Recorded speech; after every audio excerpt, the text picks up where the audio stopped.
Halo, Assalamualaikum warahmatullahi wabarakatuh. Salam Nusantara.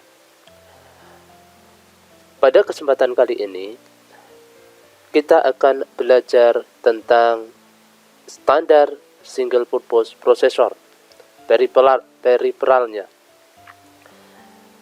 Di video sebelum-sebelumnya, di dua video sebelumnya, kita sudah mempelajari tentang apa itu custom single purpose processor dan apa yang dimaksud dengan general purpose processor. Nah, di video ini yang akan kita pelajari antara lain nanti pengantar tentang standar single purpose processor, yaitu bagian periferalnya, kemudian timer, di mana periferal di dalam standar single purpose processor itu ada timer, counter, and watchdog times, kemudian ward, pulse width modulator, LCD controller, keypad controller, kemudian stepper motor controller, dan ADC.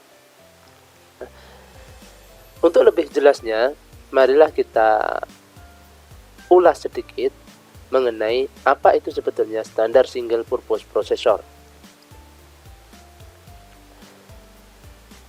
Single purpose processor. Single purpose processor ini merupakan sistem digital yang dimaksudkan untuk menyelesaikan tugas komputasi tertentu. Makanya di sini perform specific computation task. Jadi di situ dimaksudkan untuk menyelesaikan tugas komputasi tertentu.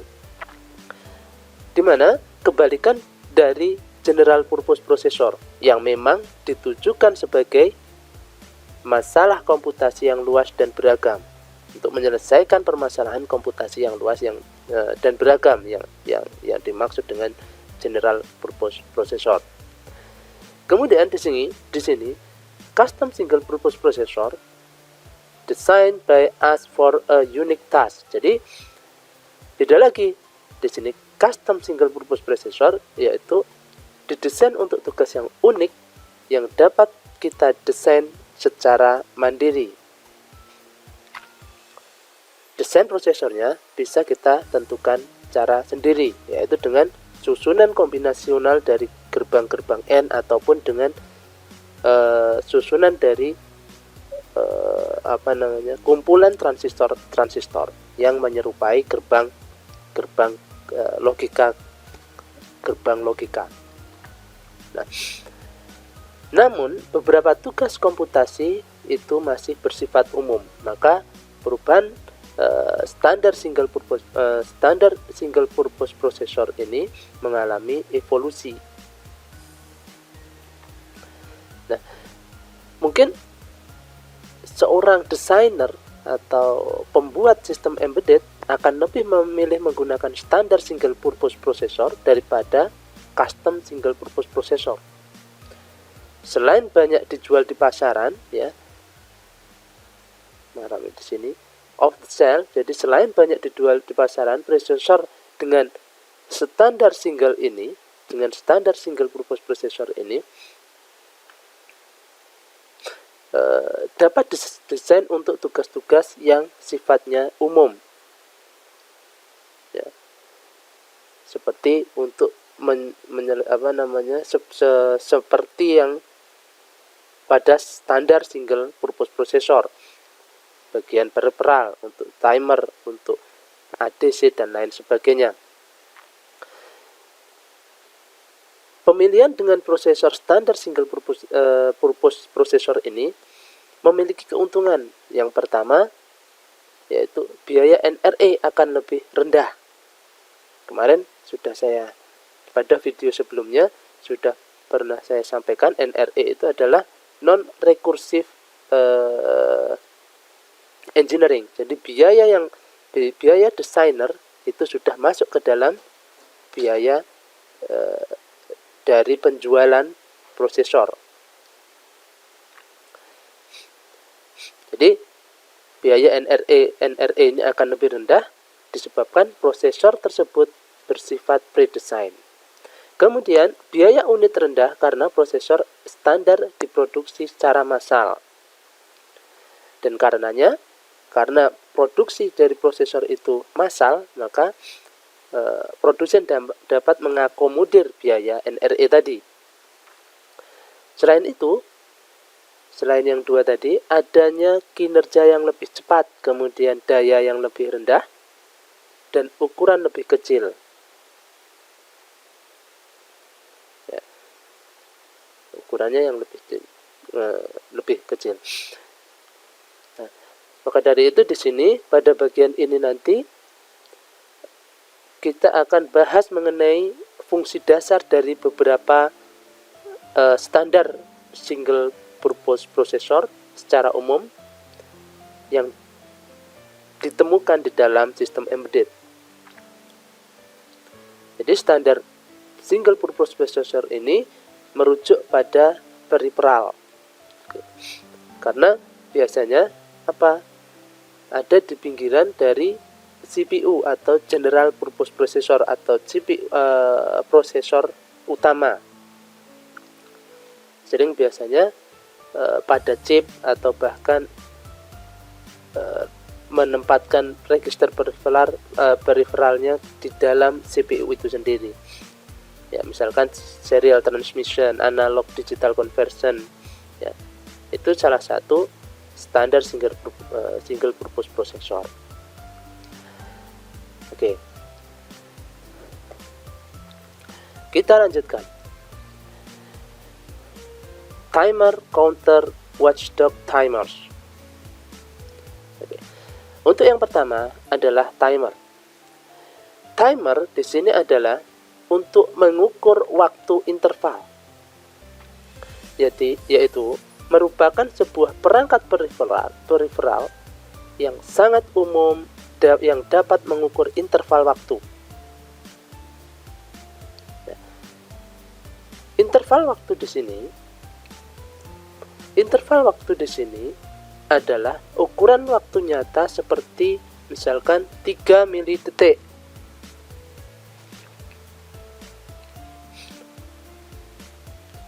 Nah, perangkat ini sangat berguna dalam sistem di mana tindakan tertentu seperti pengambilan sampel sinyal input atau menghasilkan sinyal output.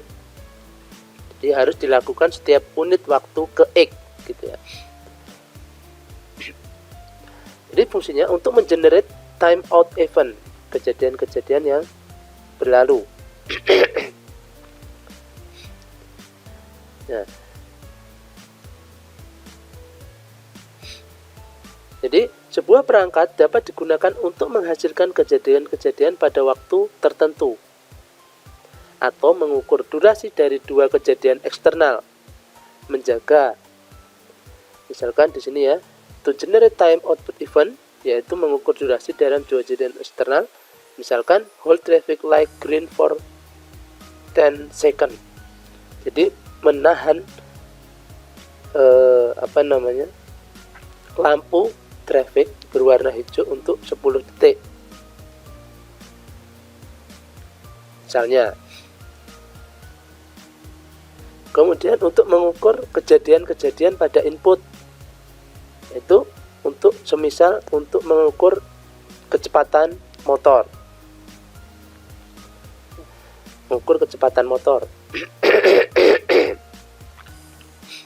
Nah, timer ini mengukur waktu dengan menghitung pulsa yang terjadi pada sinyal clock input yang memiliki periode yang telah diketahui. Misal, jika periode clock pada timer tersebut adalah 1 mikrodetik. Di sini misalnya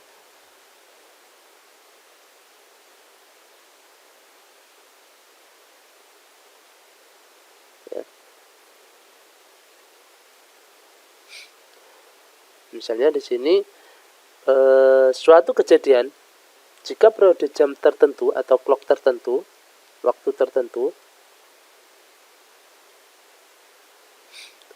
punya adalah 1 mikrodetik dan kita akan menghitung pulsanya, menghitung sebanyak 2000 pulsa sinyal clock, sinyal detaan. Maka yang kita ketahui dari situ bahwa 2000 mikrodetik tadi sudah dilalui. Kita asumsikan bahwa gambar di sini ya, kita lihat pada gambar sini. Jadi timer ini based on counting clock pulsa. Jadi berdasarkan counting atau penjumlahan pulsa clock, pulsa clock detaan dari clock tadi. Kita lihat di sini. Ini adalah basic timer. Gambar dari desain basic timer. Ada CLK clock yang ditandai dengan segitiga. Kemudian ada reset, ada top. Ya. Kalau kita lihat gambar di sini, untuk menggunakan timer, terlebih dahulu kita harus konfigurasi input dan memonitor outputnya. Kita konfigurasi di sini, input dan outputnya. Secara internal, timer sederhana dapat terdiri dari register, counter, dan controller yang sangat sederhana. Ya. Nah, jadi register ini akan memegang nilai hitung yang mewakili jumlah clock cycle yang sama dengan nilai real time yang diinginkan. Nah, kita misalkan di sini struktur dari timer sederhana. Timer ini memiliki internalnya adalah 16 bit. Ya. Timernya adalah 16 bit. Ya.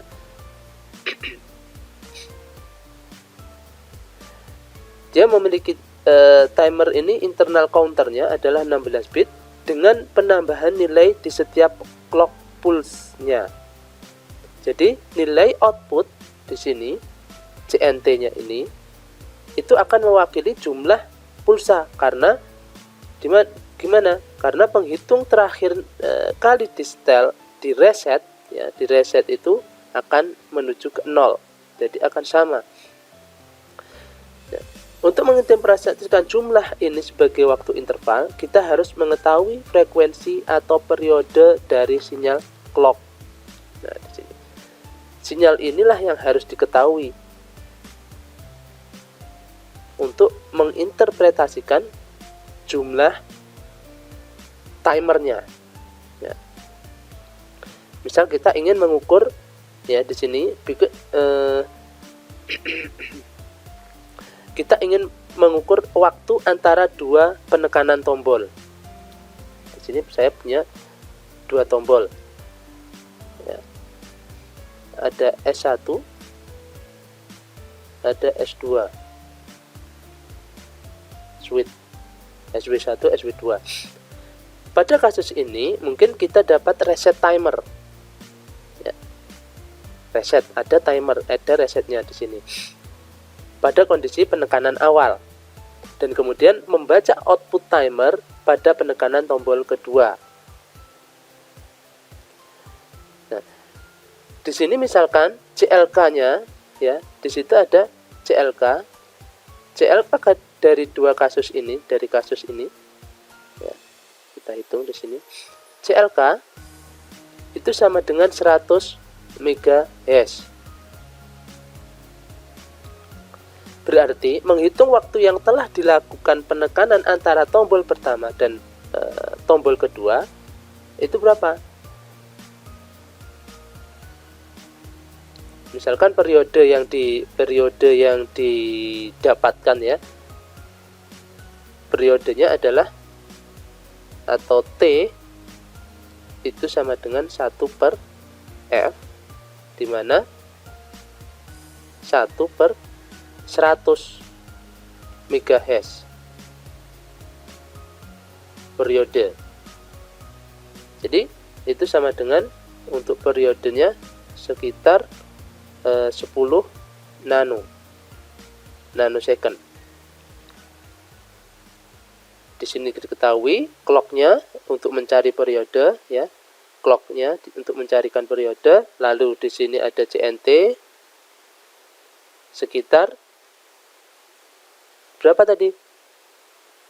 2 detik untuk puls yang penekanan pada switch yang kedua, sekitar 20.000 pada penekanan CNT-nya.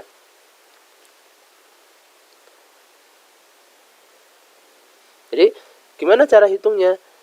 Cara menghitungnya ya, di sini untuk menghitung waktu yang telah dilakukan penekanan antara tombol 1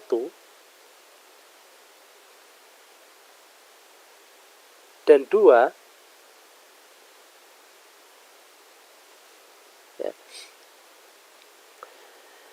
itu 200. Jadi CNT sama dengan, jadi CNT-nya ada 20.000 tadi ya. Jadi 20.000 dikali dengan 10 nano. Itu ada sekitar 200 mikro second. Nah, yang perlu dicatat di sini adalah bahwa timer counter, ya, timer itu dapat mencatat 0 sampai 65.535 timer. Jadi ringnya, kalau timer counter untuk yang 16 bit up tadi ya, 16 bit itu dapat mencatat 0 sampai 65535. Maka ring yang didapat di sini, ring itu sebesar 65535 dikalikan 10 nanosecond. Ya. Pada yang pertama tadi, di sini periodenya karena clocknya adalah 100 MHz, nah, dikalikan ringnya adalah 10 nano. Nah, di sini akan didapatkan 655,35 mikro.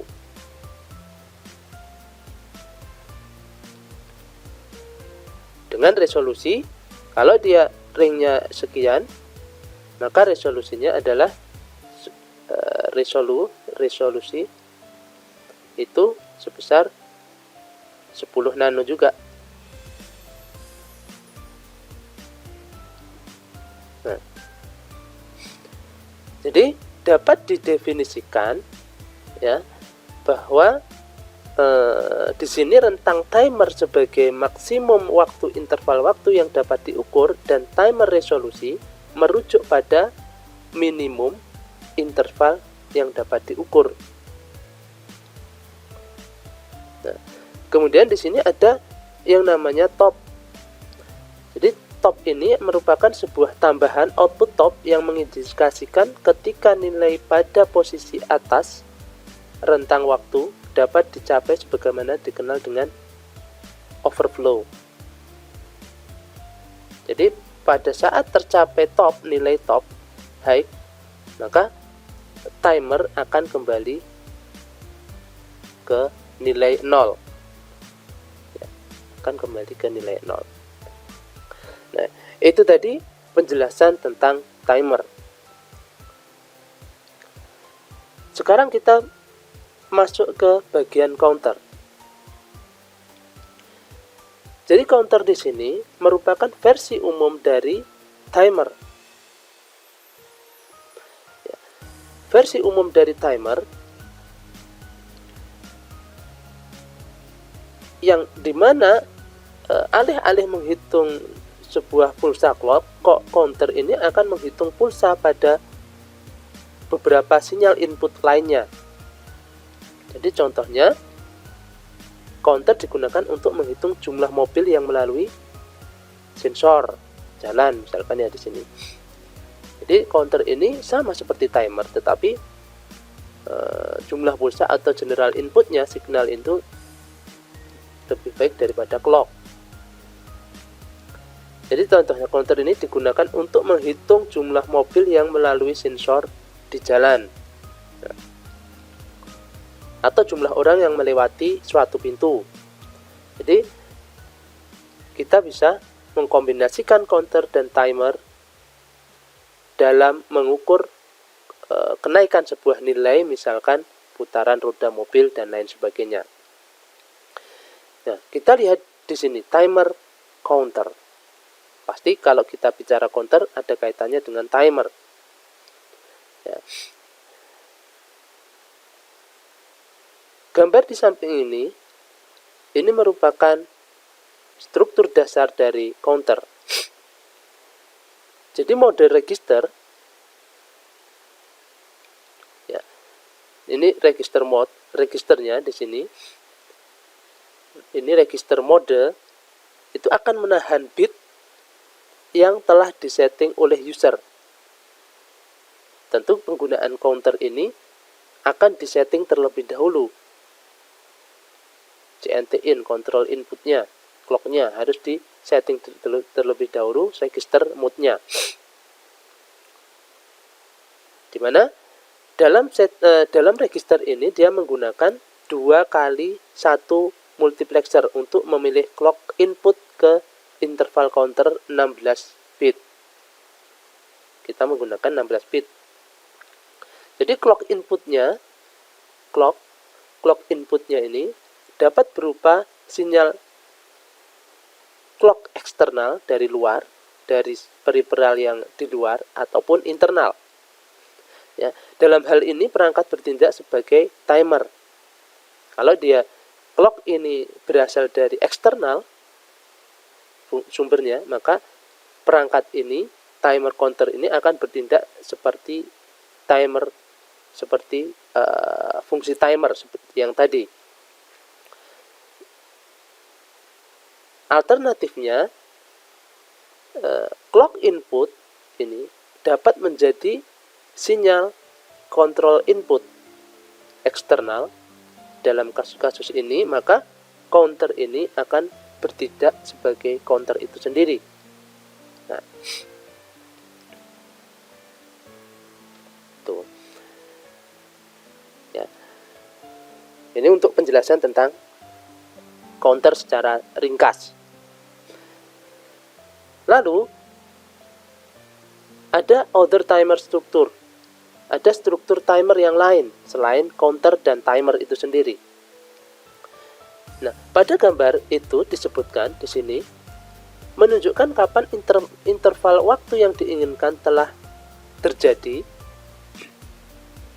Ya, di sini indicates when desired time interval has passed. Interval waktunya itu sudah berlalu.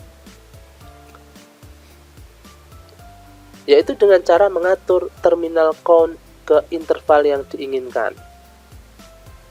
Nah, di sini. Timer with terminal count.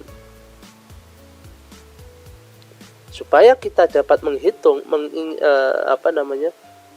mengetahui bahwa interval waktu yang diinginkan itu sudah terjadi, maka di sini pada gambar yang ini, kalau dia timer itu menggunakan terminal count, maka dengan cara mengatur register terminal count ke interval yang diinginkan.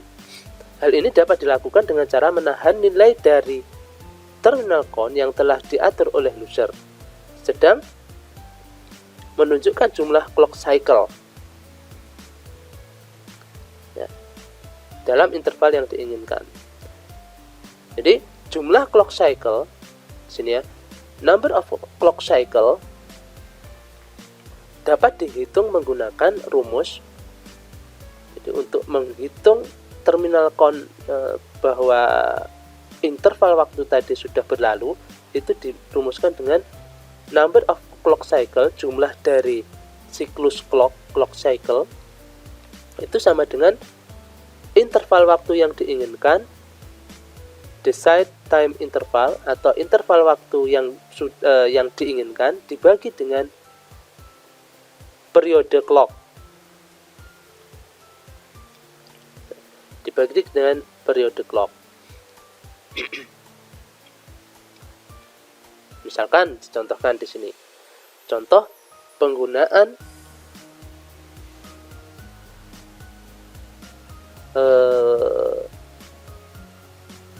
timer dengan terminal count. Oke ya. Misalkan di sini contoh ingin menghitung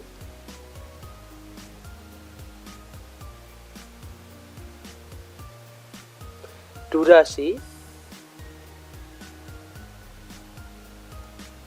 3 mikro detik dari siklus clock.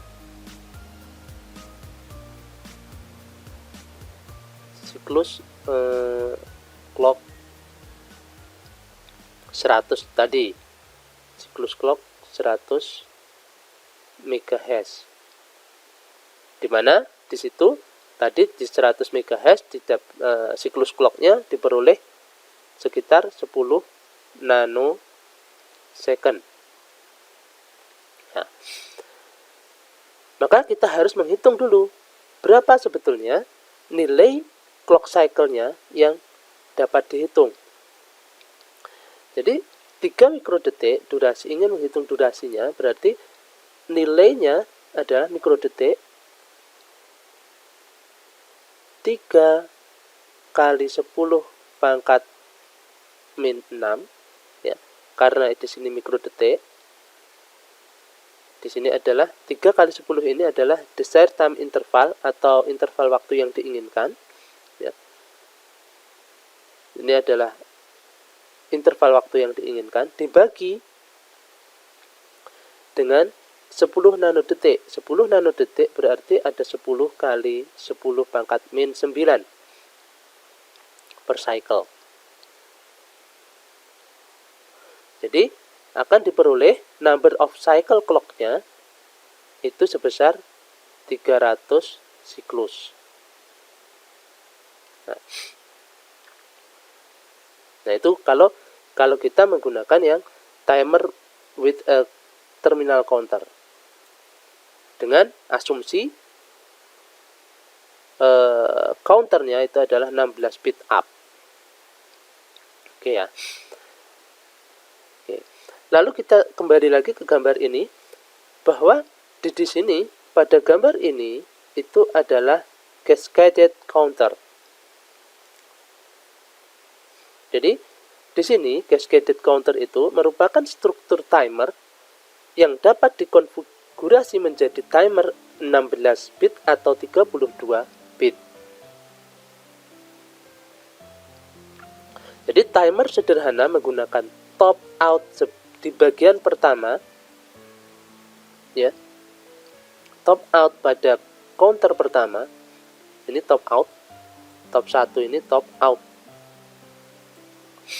Top out bagian pertama sebagai clock input.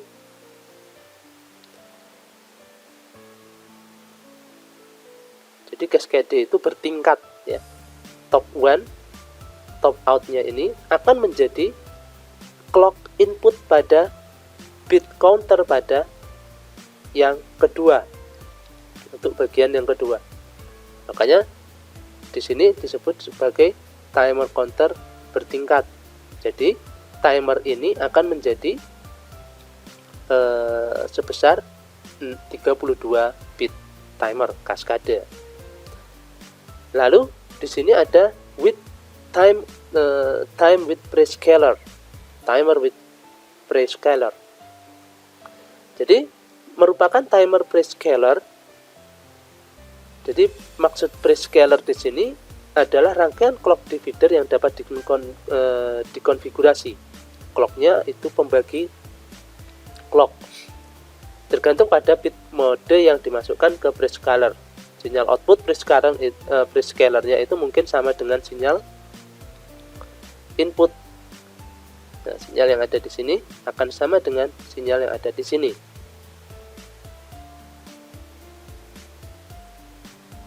Jadi, atau mungkin biasanya memiliki sinyal di sini memiliki setengah frekuensi ya, dengan periode ganda atau seperempat frekuensi, setengah frekuensi, atau bisa seperempat atau seperdelapan dan lain sebagainya. Jadi di dalam time width prescaler ini dapat digunakan untuk memperluas rentang dari timer itu sendiri dengan mereduksi resolusi timernya. Nah, kita contohkan misalkan di sini timer prescaler.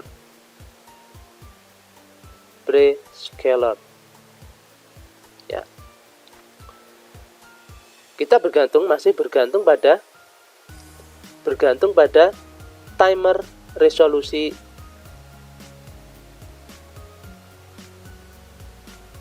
itu 10 nanosecond, dan rentangnya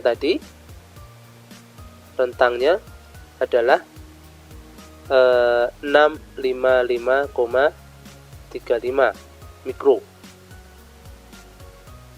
mikrosecond. Ya. Jika prescalernya setiap timer dikonfigurasi untuk membagi frekuensi clock dengan 8, ya. Jika di sini prescalernya pembaginya pada setiap timer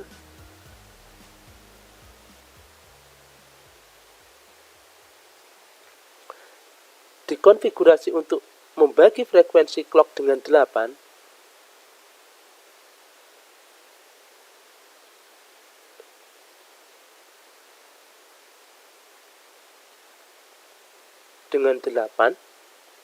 maka time akan memiliki resolusi sebesar, maka resolusi time akan memiliki nilai sebesar 8 kali 10, 80 nanosecond. Ini didapat dari ini dikalikan dengan ini. Dengan ringnya sini ya, ring itu dari tadi ring atau rentangnya ya, rentang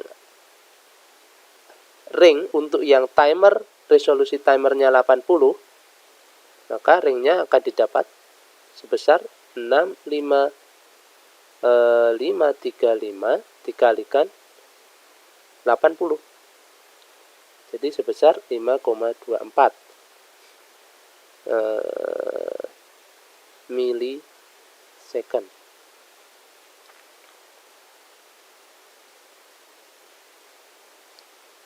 Nah, ini untuk ringnya. Nah, dikarenakan di situ timer itu memiliki, kita masih merujuk kepada timer yang 16 bit counter ini ya, 16 bit counter. Nah, di situ dikarenakan timer itu 4 bit, timer utama dengan 16 bit, maka ringnya akan menjadi 65535 dikali 0,5 mikrosecond ya, mikrosecond.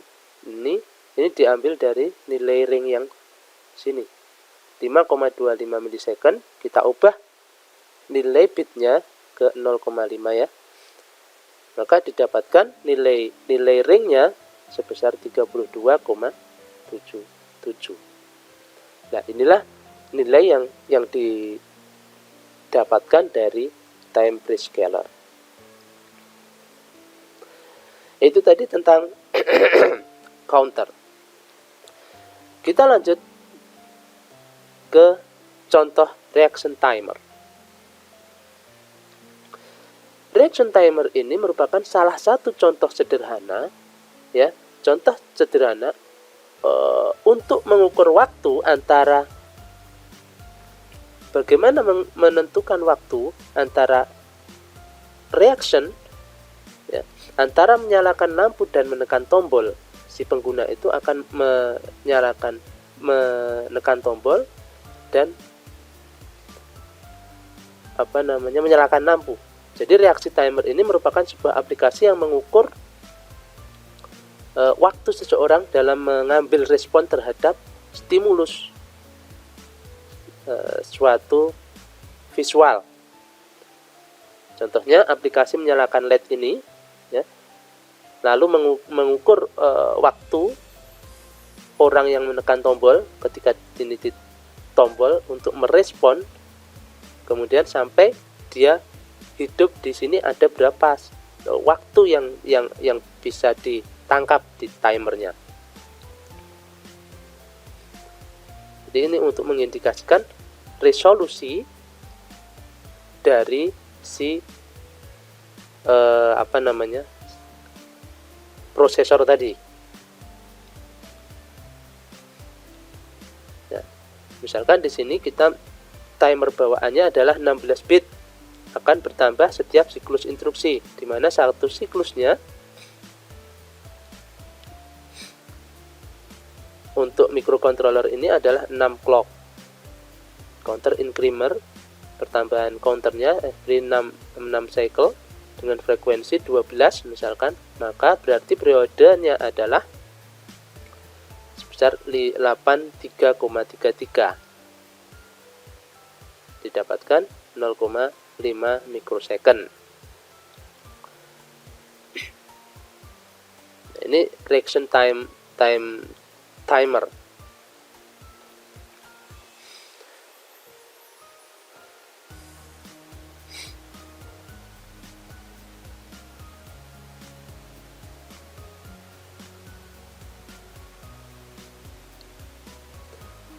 Kemudian ada watchdog. Ada watchdog timer. Watchdog timer di sini must reset timer every X time unit, else timer generates a signal. Jadi watchdog ini merupakan tipe khusus dari timer yang mana dapat konfigurasi timer watchdog ini dengan real time value, nilai real time-nya. Seperti halnya pada timer biasa. Jadi harus mengatur ulang timer setiap unit waktu ke X. Jika tidak, timer menghasilkan sinyal. Jika kita salah dalam membangkitkan sinyal ini dalam tepat waktu, maka timer akan time out dan akan membangkitkan sinyal yang menunjukkan bahwa kita telah melakukan kesalahan, fail. Penggunaan umum misalkan. Penggunaan secara umum timer ini adalah di mana timer ini kalau kita aktifkan, maka sistem embedded tersebut akan melakukan restart sendiri karena telah terjadi kesalahan di sana. Nah, contoh lain misalkan di sini another use timeout adalah penggunaan ATM mesin.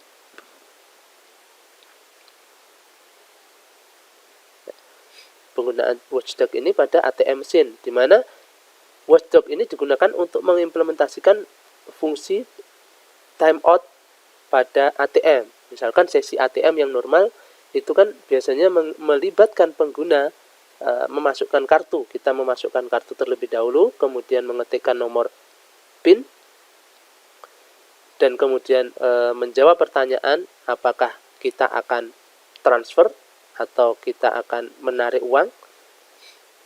Nah, kemudian rekening yang terlibat di sana, ya, kita memasukkan nomor rekening kalau kita transfer,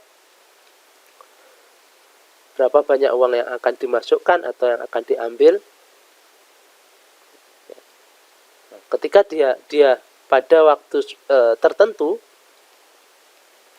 ketika kita ingin melakukan sesi akhir, kita tidak melakukan suatu interaksi terhadap tombol itu, otomatis si user ketika tidak melakukan aktivitas untuk menekan tombol, otomatis dia akan mereset kembali ke awal, artinya si kartu ATM tadi akan keluar dengan sendirinya. Itu salah satu penggunaan timer watchdog. Nah, timer watchdog ini kita ilustrasikan di sini ya. Ini ilustrasi dari timer watchdog. Jadi osilator di sini ya, sinyal osilator atau OSC, disingkat dengan OSC, itu akan dihubungkan dengan ke prescaler, di mana di dalam prescaler ini akan membagi frekuensinya dengan 12 ya, untuk membangkitkan sinyal CLK, clock. Nah, sinyal CLK ini akan dihubungkan ke 11 bit up counter scale rack. Jadi scale rack ini memiliki 11 bit counter. Ya. Ketika scale rack terjadi overflow, nah, di sini terjadi overflow, maka nilai scale rack ini akan kembali ke 0. Dan output overflow-nya ini, nilai output overflow-nya ini akan menyebabkan time rack yang di sini 16 bit, time rack 16 bitnya akan mengalami increment ya, atau penambahan pada time rack. Nah, jika di time rack ini terjadi overflow, akan memicu sistem reset atau terjadi interrupt di sini. Ketika time rack ini terjadi overflow, maka akan terjadi time reset or interrupt untuk mereset watchdog-nya ini kembali ke awal. Jadi untuk mengaktifkan watchdog ini pada time rack, maka check rack-nya ini harus di-enablekan, harus kondisi enable. Barulah nilainya dapat di-load ke dalam time rack. Ketika ini enable, maka nilai akan dapat di-load ke dalam time rack.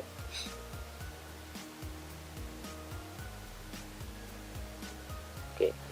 Jadi itu gambaran ilustrasi dari watchdog time. Nah, sekarang kita akan tentukan. Kita lihat di sini ya.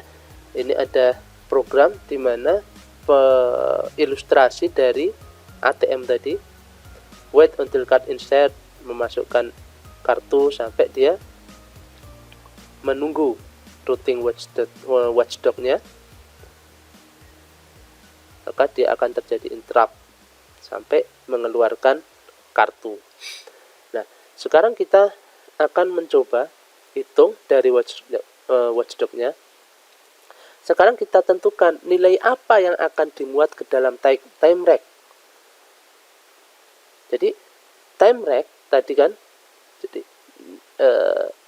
nilai akan dimuat dalam time rack jika check rack-nya sama dengan enable. Ya. Nah, sekarang nilai apa yang akan dimuat di sini?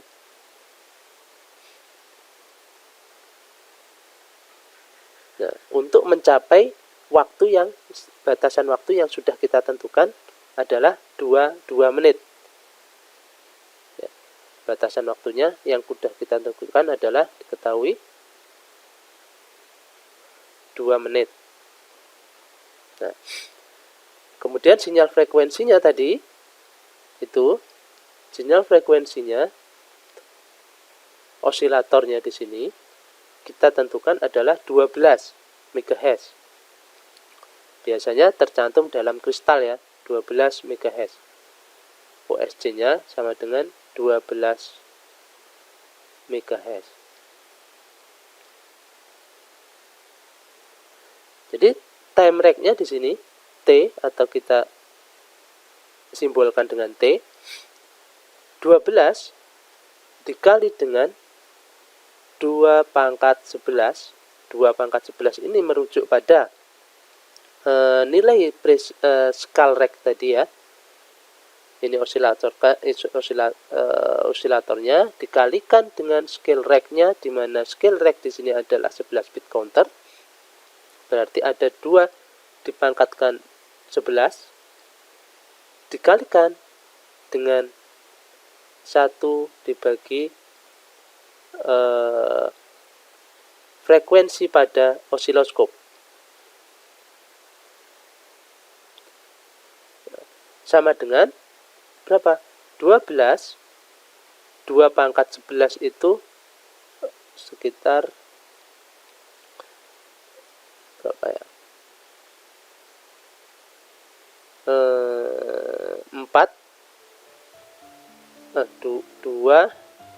2048. Kemudian dikalikan 1 per frekuensi osiloskop tadi 12 MHz, berarti 12 dikali 10 pangkat 6 ya, 12 MHz. Jadi di sini 12 kali 2048 dikalikan 1 dibagi ini, berarti ada sekitar 8,33 kali 10 min 8. Nah, maka T-nya akan diperoleh, time rate-nya, nilai yang akan dilotkan itu sebesar 0,02 second. Nah, jadi WD watchdog-nya akan memiliki resolusi 2 milisecond.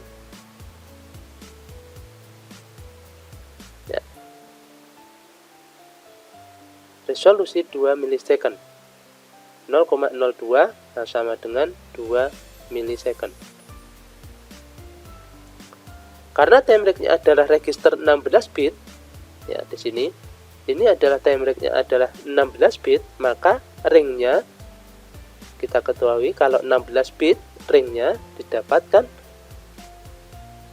time rate ring itu 0 sampai 65535. Jadi dan dengan demikian ring timer pada time rate,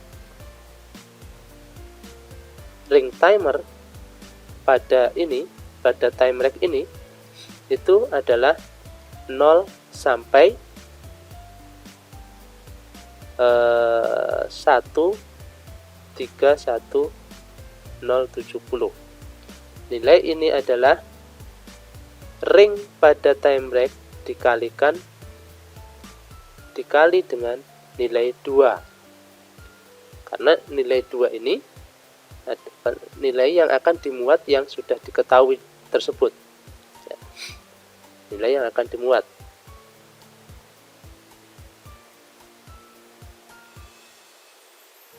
Nah, jadi di sini time value-nya, time rate-nya value itu sama dengan 131.070 dikalikan dengan X.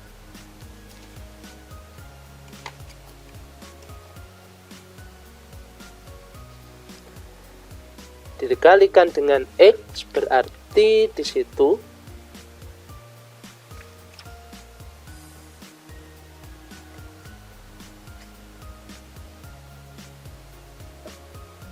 di mana X-nya ini adalah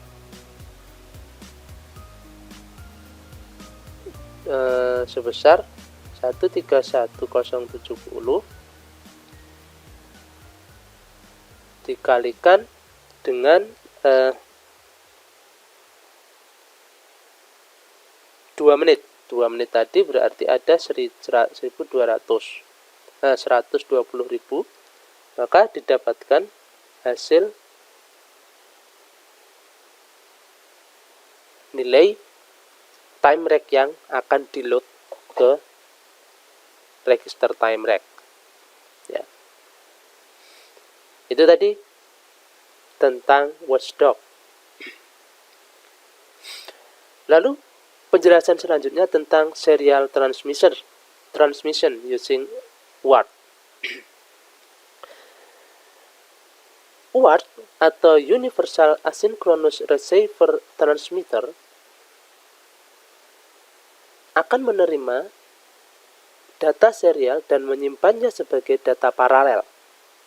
Take a parallel data and transmit serially. Receive serial data and convert to parallel. Jadi mengambil data paralel data dan mengirimkannya secara serial. Biasanya panjangnya adalah 1 byte atau 8 bit. Ya, ingat kan? 1 byte itu sama dengan 8 bit. Dan, jadi begitu juga akan mengambil data paralel dan mengirimkannya sebagai data serial. Komunikasi serial seperti itu akan bermanfaat ketika diperlukan berkomunikasi byte data antar device yang terpisah jarak. Pada bagian dalam UART sendiri, pada UART sederhana memiliki beberapa konfigurasi register dan 2 prosesor yang beroperasi secara independen. Jadi ada di dalam UART sederhana ini memiliki konfigurasi register. Jadi di sini ada register sendiri, di sini ada register sendiri pada komponen yang lain atau peripheral yang lain. Satu untuk penerima dan yang lainnya untuk mengirimkan, atau yang disebut dengan transmitter buffer. Jadi menahan semua data yang akan dikirimkan, data paralel, ya, dia akan masuk ke dalam transmit buffer yang kemudian dikirimkan secara serial. Ya. Jadi di sini si receiver pada embedded device, receiver itu akan selalu memantau pin receive. Ya. Embedded system ini akan memantau pin RX receive untuk sebagai start bitnya. Jadi di sini ada istilah start bit dan stop bit. Start bit bisa juga disebut dengan sebagai sinkronisasi bit. Jadi pada start bit dan end bit ini, stop bit atau end bit itu bisa berukuran 2 sampai 3 bit.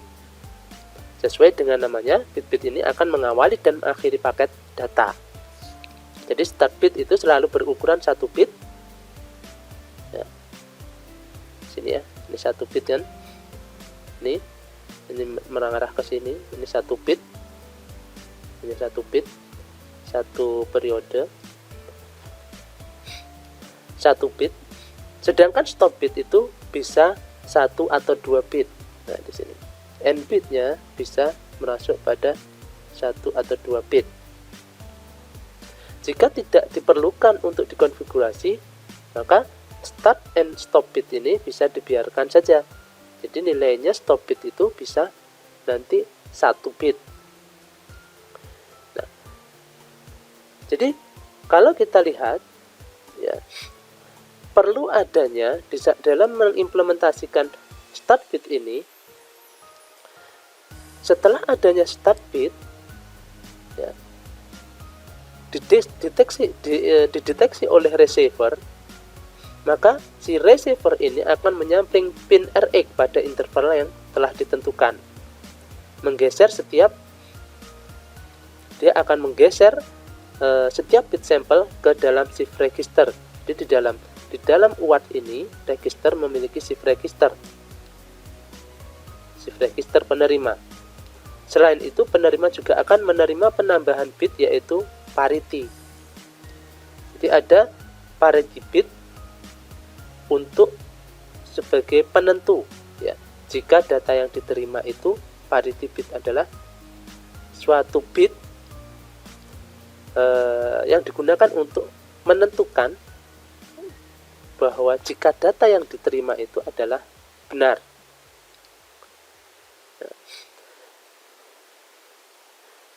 Misalkan di sini kita gambarkan ada start, kemudian ada data, ada parity, ada stop bit tadi. Ya. Start bit itu akan bernilai 1 bit. Data itu ada pada 5 sampai ke 9 bit. Parity bernilai bisa 0 atau 1. Stop bit itu bisa ukuran bitnya.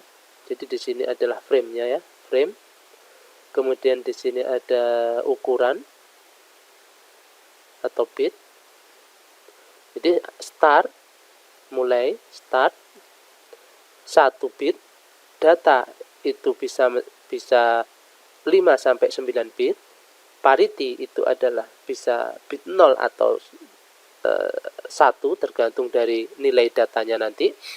Kemudian stop itu bisa 1 sampai 2 bit. Jadi untuk menggunakan UART ini harus di-set terlebih dahulu baud rate, ya, baud rate-nya untuk menuliskannya pada konfigurasi register.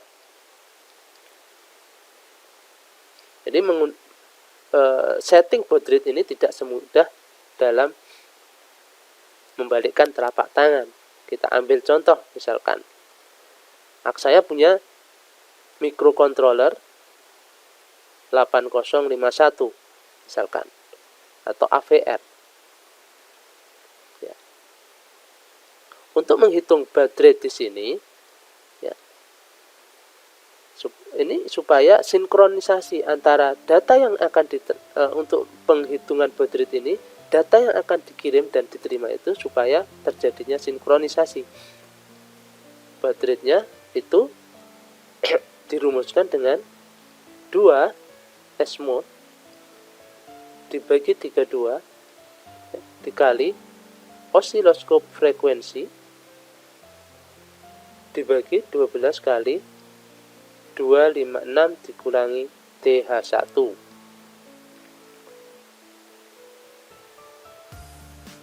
Ya. S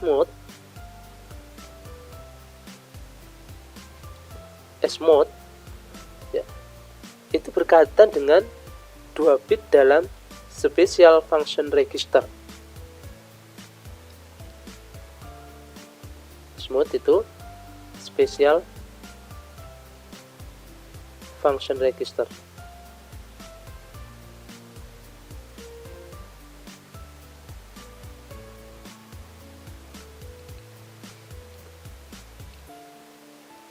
Lalu OSC itu sama dengan frekuensi osilator, dan TH1 itu sama dengan 8 bit rate register timer. Ini frekuensi osilator.